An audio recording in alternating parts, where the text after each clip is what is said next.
يعني انت تصور انا اميليا كلارك ممثله اجنبيه، انا يومي اطب اقولها انا احبك، اقولها بتوين العباس احبك، يعني بيناتنا اي والله، ويوميا اطب لها، اي والله اميليا كلارك يوميا اطب اقولها احبك، زين والله بنيه بالجامعه حلوه تخبل زين. ما تعبرك ايا كنت طالب اعلام، انت حلو، انت مرتب، ايا كنت هي ما يعني مواصفاتها تسعفها انه ما تعبرك يعني حقيقه.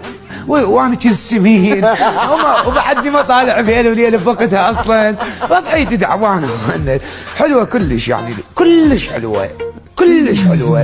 المهم شفتها بالجامعه، رجعت ثاني يوم كتبت لها القصيده، قلت لها تفضلي، قالت هاي شنو؟ قلت لها قصيده علي، قالت باعتبارك، قلت لها شاعر ما حد يعرفني، قالت لي صعب يمكن المتلبي ما يقبل قصيدته يعني. هي القصه اكبر بها تفاصيل ما اريد اخوضها. القصيده تقول باحثا ما زلت مهند، والله عرقانه ريحه عرقها طيب زين كانت